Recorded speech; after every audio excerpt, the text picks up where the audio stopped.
যেই সরকার, যেই দেশের পুলিশ তার নিজের জনগণের উপরে গুলি চালায়, যার কাছে কোনো অস্ত্র নাই, নিরস্ত্র মানুষের উপরে গুলি চালায় মানুষ মারতেছে, পাখির মতো মানুষ মেরে ফেলতেছে। আপনারা দেখছিলেন সেই সকল বিষয়। একসময় মিডিয়াতে কিছু দেখায় নাই, টেলিভিশনগুলো কন্ট্রোলে নিয়ে নিয়েছে, ইন্টারনেট বন্ধ করে দেওয়া হয়েছে। এই পুরো সময়ে এই ধরনের একটা গণহত্যা চালাইছে। তখন আমরা সরকার পতনের ঘোষণা দিচ্ছি, যেই শেখ হাসিনার সরকার আর কোনোভাবেই থাকতে পারে না। আমরা এক দফার ঘোষণা দিলাম, এই সরকারকে পদত্যাগ করতে হবে। এর পরবর্তীতে 5ই আগস্ট 2024 গত বছর আমরা লং মার্চ টু ঢাকা আমরা একটা কর্মসূচি দিই।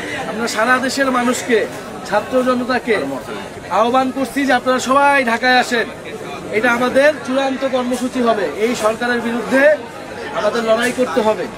সবাই ঢাকায় আসছে সেদিন 5ই আগস্ট সারা দেশ থেকে, এবং সেনাবাহিনী জনগণের পক্ষে নিচ্ছে।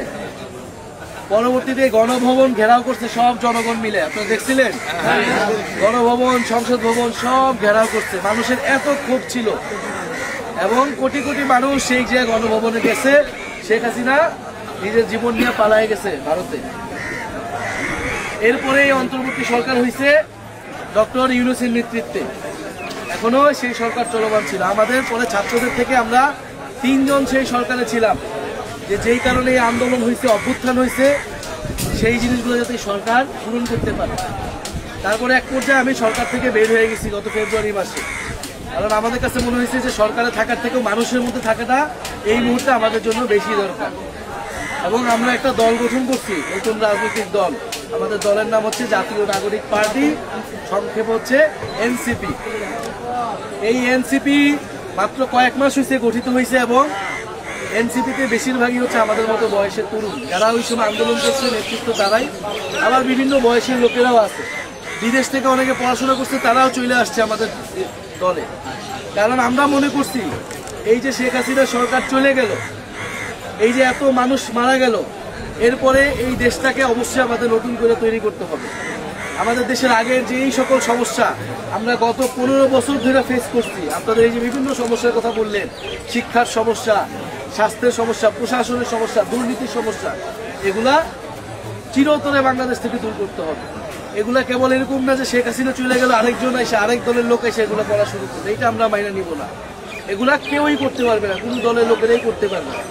ফলে এই নতুন বাংলাদেশ গঠন করতে হবে, এত মানুষকে জীবন। তো আজকে হচ্ছে 1 বছর হইতে যাইতেছে, ওই আবারও জুলাই মাস আসছে, সে 1 বছর উপলক্ষে আমরা সারা দেশে যাচ্ছি, 64 জেলায় আমরা যাইতেছি।